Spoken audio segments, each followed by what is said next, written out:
Karen calls cops on black veteran and his daughter. 13 SEALs arrive in 6 minutes. Welcome to Dusk Tales. Let's uncover what really happened. The dust of Redemption Creek settled on everything, a fine red powder that clung to hope and sorrow with equal indifference. It coated the eaves of the newly built smithy, softened the hard lines of the anvil, and rested on the broad shoulders of Isaiah Washington as he stood in the doorway, watching the sun bleed its last light across the unforgiving plains. He was a man built of iron and silence, his frame honed by years in the uniform of a buffalo soldier, his spirit tempered by a grief so profound it had its own stillness. Beside him, his daughter, Sarah, a girl of 9 with eyes that held both her mother's lost laughter and her father's quiet gravity, braided the mane of a small wooden horse he had carved for her. They had come to this town seeking not fortune, but peace, a place where the ghosts of the past might finally be laid to rest. His wife, Maria, lay buried in the cold earth of a territory far from here, taken by a fever that had burned through their small outpost like a prairie fire. After his service, after the flags were folded and the condolences offered, Isaiah had taken his discharge papers, his daughter's hand, and what little savings he had, and headed west, searching for a place to forge a new life from the ashes of the old one. Redemption Creek was not welcoming, but it was empty enough to offer a fragile kind of anonymity. He built his smithy with his own 2 hands, the rhythmic ring of his hammer a lonely prayer in the vast, empty landscape. He was a good blacksmith. His work was clean, strong, and honest. But the town watched him with a suspicion that had nothing to do with the quality of his steel. They saw his dark skin, his ramrod straight posture, and the quiet dignity that he wore like a second skin, and they saw an outsider, a question they were not inclined to answer with kindness. The whispers followed him like his own shadow when he went to the general store for supplies. The sheriff, a man with a perpetually tired expression, would nod curtly but never meet his eye. The children in the schoolyard would fall silent when Sarah walked by, their games resuming only after she had passed. It was a loneliness that was different from grief. It was a wall built of fear and ignorance, and Isaiah did not know how to breach it with a hammer and tongs. The heart of this coldness, he soon learned, was Beatrice Gable, the town's matriarch. She was a woman whose family had carved the town from the wilderness 2 generations ago, and who saw it as her personal fiefdom. Her husband owned the bank, the land office, and the loyalty of half the townsfolk. Mrs. Gable, with her lace collar and her spine of rigid steel, saw Isaiah's presence not just as an anomaly, but as an affront to the natural order of her world. She would watch him from the porch of her large, white house on the hill, her lips pressed into a thin, disapproving line. Her judgment rained down on the town like a slow, poisoning drizzle. Isaiah felt it in the way the price of coal was suddenly higher for him, the way the ranchers who had once admired his work now found reasons to take their business elsewhere. He endured it with the same stoicism he had learned in the face of enemy fire. His focus narrowed to the 2 things that mattered, his work and his daughter. He taught Sarah to read by the light of the forge, her small fingers tracing the letters in a worn copy of Shakespeare he had carried with him through 3 campaigns. He taught her the names of the constellations, pointing them out in the vast, ink-black sky that stretched above their small homestead. "The sky doesn't judge, little bird," he would tell her, his voice a low rumble. "It just holds the light." But the world beneath the sky was not so generous. The isolation began to wear on Sarah. The silence of the other children was louder than any taunt. She grew quieter, her bright spirit dimming like a lantern in a high wind. Isaiah saw it, and it stoked a cold fire in his chest, a rage he had long since learned to control. He knew a confrontation was coming. It was in the air, in the way Mrs. Gable's gaze lingered on him a second too long, in the way the wind seemed to whisper warnings through the tall grass.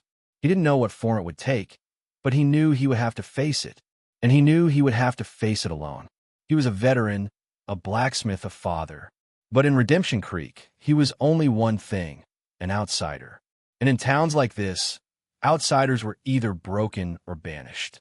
As the first chill of autumn began to settle over the plains, Isaiah stood by his anvil, the firelight casting his powerful silhouette against the far wall, and wondered which it would be. He told himself it didn't matter, as long as he could protect the small, precious light of his daughter from being extinguished by the town's encroaching darkness.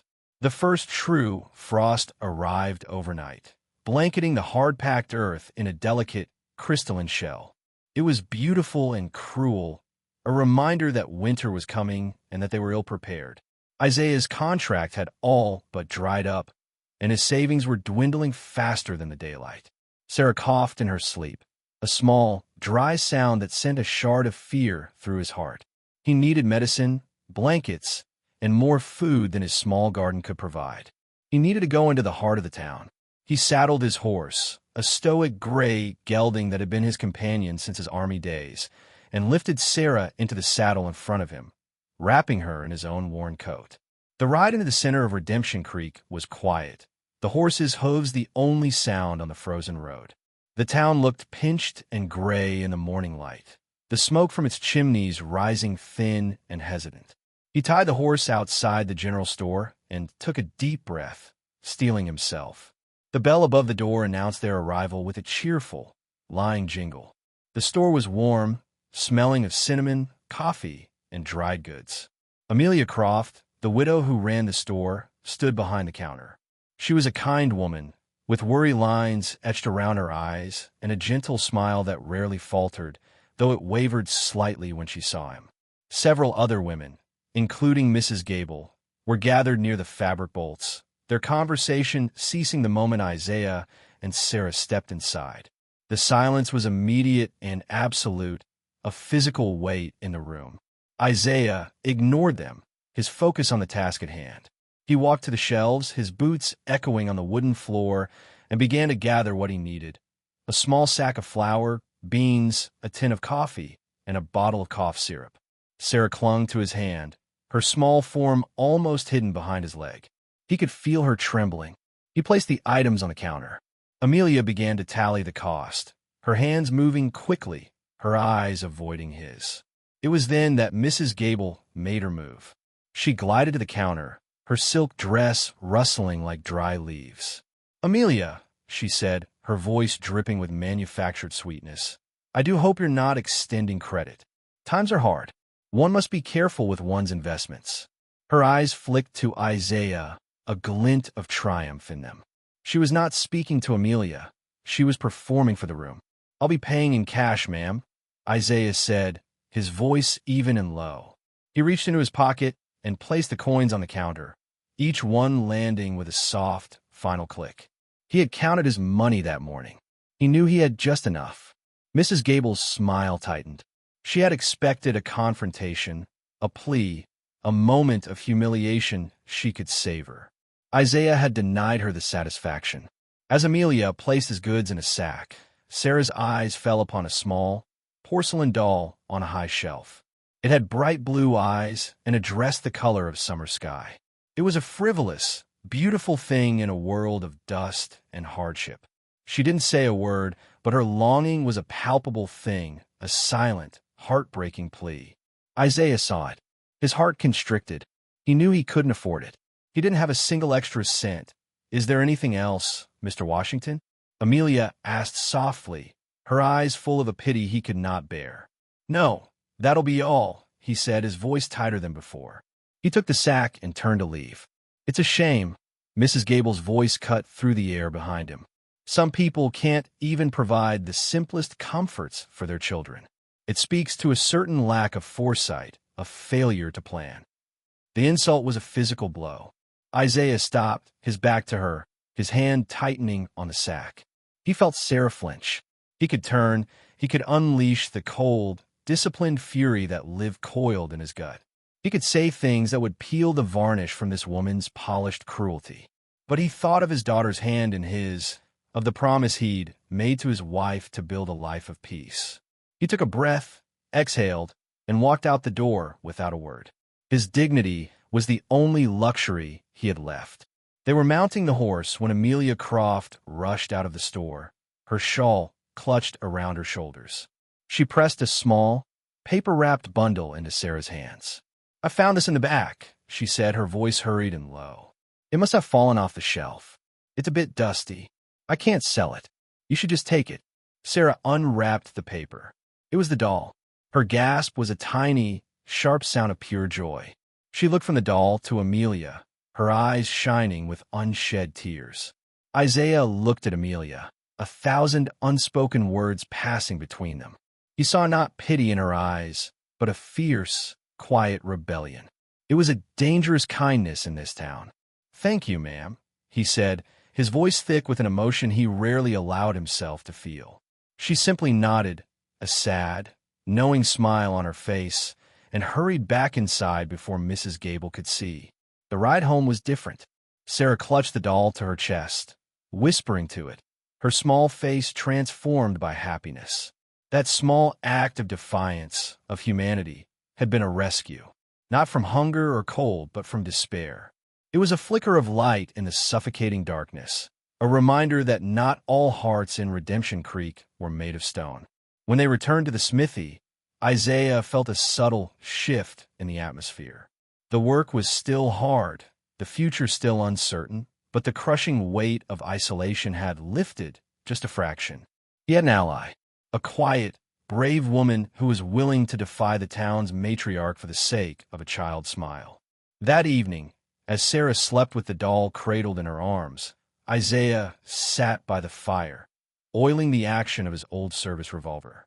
The kindness of Amelia Croft was a balm, but it was also a spark, and he knew that Beatrice Gable would not suffer a spark to burn in her town for long. The confrontation was not over. It had just been given a new, more dangerous dimension. The wall of prejudice had shown its first crack, and now, he knew, the pressure to repair it would be immense. The kindness of the widow was a seed, and in the barren soil of Redemption Creek, it began to grow a strange and resilient vine of connection. Isaiah didn't speak of the doll again, but a silent understanding now existed between him and Amelia Croft. When he came to town for supplies, which was rare, their exchanges were brief and professional, but their eyes would meet for a moment longer than necessary, a shared acknowledgement of the quiet rebellion they were both a part of. He began to find small things left for him on the hitching post outside her store, a bag of apples, a small jar of honey, once a thick wool blanket that smelled of cedar. He, in turn, would leave a newly forged tool on her doorstep before dawn, a perfectly balanced hand hoe, a set of sturdy iron hooks for her pantry. It was a courtship of necessity and respect, conducted in the language of provision and craft, a language that the prying eyes of the town could not easily translate. Sarah, too, found a quiet friend in the widow. Sometimes, while Isaiah was negotiating with a farmer over the price of shoeing a horse, Sarah would slip into the general store. Amelia would give her a piece of raw candy and let her sit behind the counter, showing her how to stack tins in neat pyramids or how to thread a needle. In those moments, Sarah was not the blacksmith's strange, silent daughter.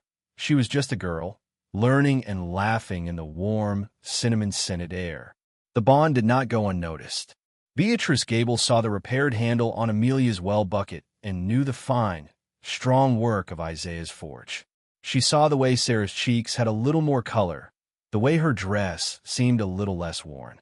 She saw it all as a conspiracy against her authority, a defiance of the unspoken laws that governed her town. Her animosity, once a simmering pot, began to boil over. She started small, poisoning the well of public opinion. She spoke to the other women at the sewing circle about Amelia's poor judgment, her unseemly charity toward a man of questionable character. She hinted that Amelia, a widow herself, might have motivations that were less than pure. The whispers worked. The women who once shared a quiet cup of tea with Amelia in the back of the store now found reasons to be busy. The invitations to Sunday dinner stopped coming. Amelia, like Isaiah, was being quietly, methodically isolated. One afternoon, as a storm gathered on the horizon, its clouds the color of a deep bruise, Isaiah rode into town to deliver a set of hinges to the livery. As he passed the Gable house, he saw Beatrice on her porch, speaking with Sheriff Miller. The sheriff was nodding, his face grim, his hand resting on the butt of his gun. Mrs. Gable was gesturing toward the edge of town, toward Isaiah's smithy. She was smiling, a cold, sharp expression that made the air feel colder. Isaiah's blood ran cold. This was it. She was moving beyond whispers and gossip. She was bringing the law into it. He finished his business at the livery, his movements quick and efficient, his mind racing. On his way out of town, he stopped at the general store. Amelia was inside, her face pale. She was here this morning. Amelia said, her voice low. Mrs. Gable. She said there have been thefts. Tools from the Miller ranch. A saddle from the livery. She's implying it's you. Isaiah's hands clenched into fists at his sides. He had forged the tools for the Miller ranch himself. He had repaired the very saddle she was claiming he stole. It was a lie, audacious and cruel, but a lie that the town would be eager to believe. Thank you for the warning, Amelia, he said, his voice a low rumble of controlled fury. Be careful, she whispered, her eyes wide with fear for him. She's trying to corner you. He nodded, a grim understanding passing between them. He rode home hard, the rising wind whipping at his face. The storm was no longer on the horizon. It was here. When he arrived at the smithy, he found Sarah sitting on the steps, her small face etched with worry. There are men here, Papa, she said, her voice trembling. 2 of them. They were looking around the barn. They said they were looking for something. Isaiah's heart hammered against his ribs. They were planting evidence. He knelt before his daughter, taking her small hands in his. It's all right, little bird. Don't you worry. I'm here now. But he knew it wasn't all right. Beatrice Gable was not just trying to banish him. She was trying to cage him. She was building a trap, and the law was the bait. That night, as the storm broke, lashing the small smithy with wind and rain, Isaiah did not sleep. He sat in a chair by the dying fire, his old cavalry revolver cleaned, oiled, and resting on the table beside him. He wasn't a man who looked for violence, but he was a man who knew how to meet it when it came calling. He thought of his service, of the promises of equality and respect that had turned to dust in towns like this all over the West. He had fought for this country, bled for it, and yet he was still seen as less than a man. The bitterness of it was a familiar, metallic taste in his mouth. He looked at his daughter, sleeping peacefully with her doll clutched to her chest, and his resolve hardened into something unbreakable. He would not run. He would not be broken. This was his home, forged in his own fire, and he would defend it. The storm outside raged, a reflection of the one in his heart. The wind howled like a grieving beast, and the rain beat against the roof like a drum, signaling the start of a war. Isaiah Washington, former soldier, father, blacksmith, sat in the darkness and waited for the dawn and for the men who would surely come with it. The dawn arrived gray and weeping, the storm having passed, but leaving the world sodden and bleak. The air was heavy with the smell of wet earth and dread. Isaiah had not moved from his chair. He had watched the light seep back into the world, his mind clear and calm, the way it always became before a battle. He had already sent Sarah away. Before the sun had risen, he had woken her gently, packed a small bag with the doll, some bread, and a canteen of water, and taken her to a hidden creek bed a mile from the smithy. You stay here until I come for you, little bird, he'd whispered, his voice steady. You play with your friend. Don't make a sound, and don't be afraid. She had looked at him, her eyes wide and knowing, and simply nodded. She was a soldier's daughter. She understood commands. He returned to the smithy and waited. He didn't have to wait long. The sound of hooves, muffled by the wet ground, reached him first. 2 riders, Sheriff Miller and his deputy, a young, nervous man with eyes that darted everywhere. They dismounted slowly, their hands hovering near their guns. Isaiah stepped out onto the porch of the smithy, unarmed, his hands loose at his sides. He stood tall, his posture an unspoken challenge. Morning, Sheriff, Isaiah said, his voice even. Washington, Miller grunted, avoiding his gaze. Got a complaint against you. Mrs. Gable reported some tools stolen from her husband's property. Says she saw you lurking around there late last night. It was a clumsy lie, but it was the one they had chosen. Is that so? Isaiah said, a dangerous quiet in his tone. I was here all night. The storm kept me in. That's not what she says, the deputy chirped, trying to sound tougher than he was. We've got a warrant to search your property. You don't need a warrant to look around an open yard, Sheriff, Isaiah said, gesturing to the smithy and the small barn. But you won't find anything that isn't mine. Sheriff Miller's face was a mask of weary reluctance. He was a man caught between his duty, such as it was, and the iron will of the Gable family. He knew this was a sham, but he didn't have the courage to defy them. "We'll just take a look," he muttered, and he and the deputy began their search. They were clumsy, turning over barrels, kicking at piles of scrap iron. It was a performance, and not a very good one. After a few minutes of fruitless searching, the deputy walked toward the barn. He returned a moment later, a triumphant, ugly look on his face. In his hand, he held a set of silver-inlaid bridle buckles. Well, the deputy said, holding them up. "Look what we have here. These look mighty familiar. I believe Mr. Gable was just asking about these yesterday." Isaiah's eyes narrowed. The buckles were not his. They were new, gleaming, obviously expensive. They had been planted. "Those aren't mine," he said, his voice flat and cold. "Funny how they turned up in your barn then," the sheriff said, though he couldn't quite meet Isaiah's eyes. "Isaiah Washington, I'm placing you under arrest for theft." Isaiah did not move. He looked at the sheriff, at the nervous deputy, at the flimsy, fabricated evidence in his hand. He could fight. He could take the gun from the deputy before the boy even knew what was happening. He could disarm the sheriff and be gone before they could raise an alarm. But then he would be a fugitive, and Sarah's life would be one of running and hiding. He had promised her peace. He unbuckled his gun belt, the one he wore out of habit, and let it drop to the ground. He raised his hand slowly. "There's no need for that, Sheriff. I'll come quietly." The deputy moved forward with handcuffs, a smug look on his face. He was enjoying this, the chance to bring down the proud, silent man who the town feared and resented. As the cold metal of the cuffs snapped around Isaiah's wrists, he felt a profound and bitter despair. He had faced down cannons and cavalry charges. He had survived the worst the world could throw at him, and he was being brought down by a lie, in a dusty little town that wasn't worth the nails he used to shoe its horses. They led him to his horse.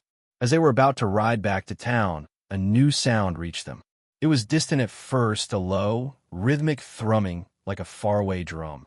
It grew steadily louder, a sound the High Plains knew well, but one that Redemption Creek had not heard in a very long time.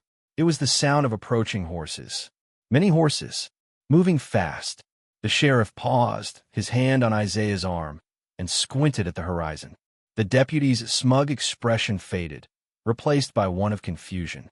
Isaiah looked too, and for the first time that day, the rigid control of his features broke. A slow, stunned look of disbelief spread across his face. Cresting the hill to the east was a line of riders. They were not ranchers. They were not a posse. They were soldiers. They rode in a disciplined 2-by-2 formation, their uniforms the dark, dusty blue of the United States Cavalry, their faces set and serious. They were all black men, their postures straight, their movements precise, their rifles resting easy in the crooks of their arms. At their head rode a man with sergeant stripes on his sleeve and a face that looked like it had been carved from granite. He raised a hand, and the entire troop of more than a dozen men pulled up as one, their horses stamping and blowing in the cold morning air. They formed a silent, formidable line, cutting off the path back to town. The air crackled with a new, dangerous tension. This was no longer about a town bully and a blacksmith.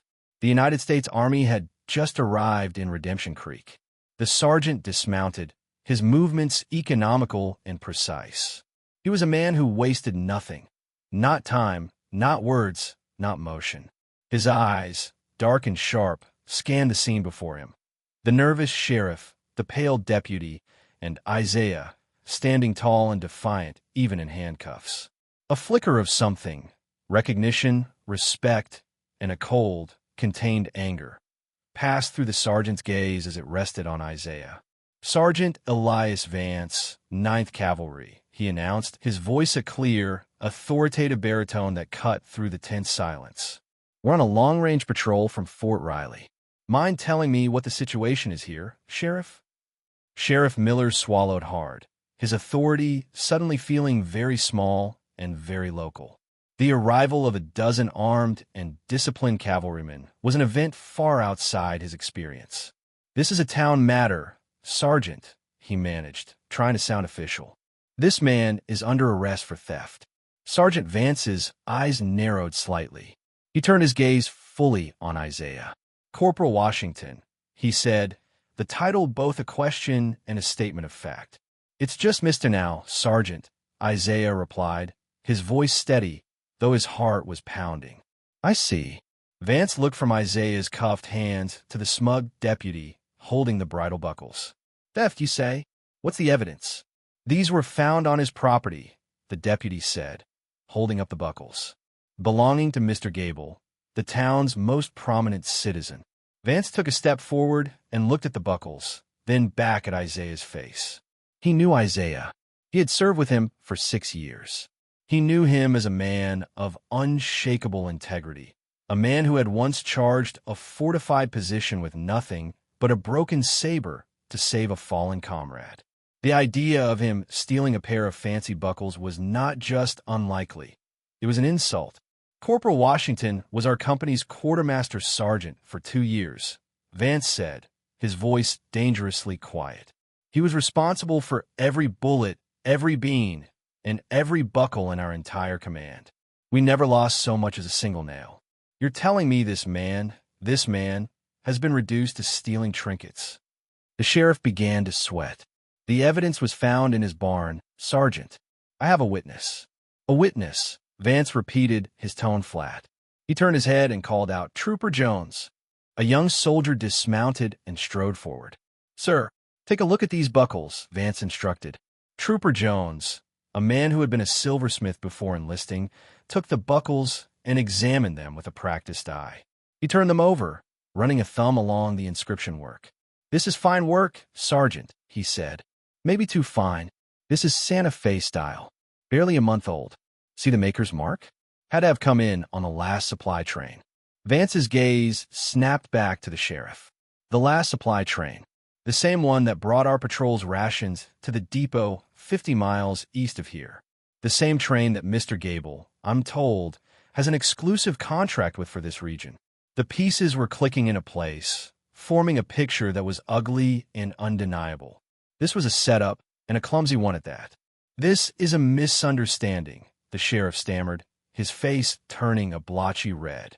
"I suggest," Sergeant Vance said, his voice dropping to a low, lethal hum, "that you correct this misunderstanding immediately. Take the cuffs off him." The deputy looked at the sheriff, who gave a frantic, jerky nod. The deputy fumbled with the key, his hands shaking, and unlocked the handcuffs. Isaiah rubbed his wrists, the feeling slowly returning to his hands. He looked at Vance, a debt of gratitude in his eyes, so immense it needed no words. At that moment, another figure appeared, running toward them from the direction of the town. It was Amelia Croft, her face pale with distress, a ledger book clutched in her hands. "Sheriff," she cried, breathless, "you have to listen. It's a lie." She pushed her way forward, ignoring the surprised looks of the soldiers. "Mr. Gable came into the store yesterday. He bought those buckles himself. He said they were a gift for his wife. I have the record right here in my sales ledger. He paid with a bank draft. It's all dated." She thrust the open ledger at the sheriff. The entry was there, clear as day, in her neat, precise handwriting. The final nail had just been hammered into the coffin of Beatrice Gable's lie. The silence that followed was profound. The deputy looked like he wanted the earth to swallow him. Sheriff Miller took off his hat and wiped his brow with the back of his hand, his face a picture of utter defeat. He was a man who had been exposed, his weakness and cowardice laid bare for all to see. Sergeant Vance looked at the sheriff with cold contempt. "It seems your prominent citizen has been playing games. In my experience, men who lie about small things are often hiding much bigger ones. We'll be staying in the area for a few days, Sheriff, conducting some inquiries about supply contracts, about land deeds, about how this town is run. I'm sure Mr. Gable will be happy to cooperate." The threat was unspoken, but crystal clear. The power dynamic in Redemption Creek had just been irrevocably altered. The Gable's reign was over. I'll go have a word with Mr. Gable, the sheriff mumbled, and he and his deputy practically scrambled onto their horses and fled back toward town, leaving the glittering buckles lying in the mud. The soldiers remained, a silent, powerful honor guard around their former comrade. Isaiah finally let out a breath he felt like he had been holding for a year. He looked at Sergeant Vance, at the familiar, loyal faces of the men he had fought beside, and felt a wave of emotion so strong it almost buckled his knees. He was not alone. He had never been alone. "Thank you, Elias," he said, using the sergeant's first name for the first time in years. "No thanks needed, Isaiah," Vance replied, a rare, small smile touching his lips. Ninth Cavalry looks after its own. Always. The quiet statement of loyalty, of brotherhood, was the truest thing Isaiah had heard since he'd arrived in this godforsaken town. It was a bond forged in fire and blood, a bond that the petty hatreds of a place like this could never break. The arrival of the Ninth Cavalry sent a shockwave through Redemption Creek. The sight of more than a dozen disciplined, armed soldiers setting up a temporary camp at the edge of town shifted the very ground beneath the community's feet. They were not an occupying force. Their presence was quiet, professional, and unervingly observant. Sergeant Vance and his men became a silent jury, their very existence a judgment on the town's character. Beatrice Gable retreated into her grand house, the curtains drawn, her reign of quiet terror dissolving like mist in the morning sun. Her husband, when seen in town, looked harried and pale, his usual bluster replaced by a nervous, hunted expression. The story of the planted buckles and Amelia Croft's ledger spread like wildfire, and the townsfolk who had once sided with the Gables out of fear or habit now kept a wide, respectful distance. For Isaiah, the world had been turned right side up. The soldiers descended upon his smithy not as customers, but as brothers. They brought with them rations, supplies, and the easy camaraderie of shared history. They helped him repair the section of his barn roof that had been damaged in the storm, their combined labor turning a day's work into an hour's task. They laughed and shared stories around his fire, their deep voices filling the small space with a life and warmth it had not known since Maria was alive. Isaiah, who had been so defined by his silence, found himself talking, sharing memories of campaigns and fallen friends, the words flowing easily in the company of men who understood his language without needing translation. He brought Sarah back from the creek bed. When she saw the soldiers, her initial shyness was quickly overcome by their gentle kindness. They treated her like a princess, a precious daughter of the entire regiment. Trooper Jones, the former silversmith, carved her a whole family of tiny wooden animals. Another taught her a new, more intricate way to braid her doll's hair. She blossomed in their presence, her laughter once again echoing around the smithy. Amelia Croft became a frequent visitor, bringing pies and fresh bread, her initial timidity replaced by a quiet confidence. She would sit with the men, listening to their stories, her presence accepted and respected. Isaiah would watch her talking with Sergeant Vance, a warmth spreading through his chest that had nothing to do with the fire. He saw in her the same steel and kindness he had admired in his late wife, and for the first time, he allowed himself to imagine a future that was not solitary. The soldiers' inquiries, as promised by Sergeant Vance, were conducted with quiet efficiency. Two of his men, who had experience with logistics and paperwork, spent a day in the town records office and another at the railway depot. They didn't need to threaten or intimidate. They simply asked polite, pointed questions and took meticulous notes. They uncovered a web of corruption spun by the Gable family that went back years. Land grabs from struggling farmers, unfair freight charges, and kickbacks from supply contracts. It was all legal on the surface, but it was rotten to the core. The Gables had built their fortune on the quiet desperation of their neighbors. The knowledge of this, now brought into the light, forever broke their power. No one would stand with them now. Their influence had been a house of cards, and the Ninth Cavalry was the steady wind that had blown it all down. After a week, it was time for the patrol to leave. They packed their camp with the same quiet efficiency with which they had set it up. On the morning of their departure, the entire troop rode to Isaiah's smithy to say their goodbyes. Sergeant Vance dismounted and stood before Isaiah. "The plains will be a little quieter now, Corporal," he said, a hint of melancholy in his voice. "It's Mr. now, Sergeant." Isaiah corrected him gently, a smile touching his lips. "And I think I prefer the quiet." "We'll be back through this way in the spring," Vance said. "I expect to see this smithy thriving." "It will be," Isaiah promised.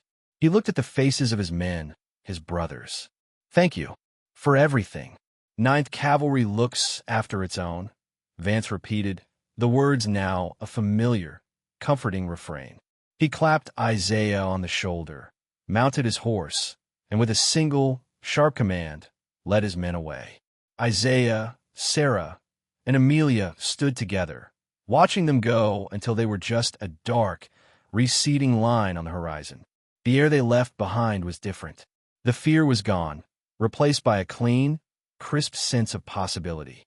The town of Redemption Creek had been given a chance to live up to its name, not through the judgment of its self-appointed matriarch, but through the quiet integrity of a man they had tried to cast out. In the days that followed, the change was palpable. Farmers who had once avoided him now brought their plows to be mended, speaking to him with a newfound respect. The sheriff tipped his hat when they passed in the street. Even the children began to include Sarah in their games, her porcelain doll a badge of honor among them. Isaiah's smithy became the true heart of the town, a place of honest work and quiet strength. He and Amelia did not rush things. Their bond grew slowly, naturally, like a sturdy oak. They would share meals in the evening, her gentle presence a perfect counterpoint to his quiet solidity. He forged a new, beautifully scrolled sign for her store. She knitted a warm, soft sweater for Sarah. It was a life built not on grand declarations, but on small, meaningful acts of care. One evening, as the sun set, casting long, peaceful shadows across the land, Isaiah stood at his anvil, the fire banked low. Sarah was asleep inside, and Amelia was sitting on the porch steps, mending a piece of lace. The ringing of the hammer had stopped, and a comfortable silence settled over the homestead. Isaiah looked out at the vast, open sky, the same sky he had once thought of as indifferent. But now it didn't feel empty. It felt full of promise. He had come to this place seeking peace from the ghosts of his past. He hadn't found it. Instead, he had been forced to fight a new war, not with guns and sabers, but with dignity and resolve. And in doing so, he had not only redeemed the town from its own prejudice, but he had also redeemed himself from the silence of his grief. He had forged a new home, a new family, and a new future, not from iron and steel, but from the unbreakable bonds of loyalty, honor, and love. The fire in the forge was out for the night, but the one in his heart burned brighter than ever.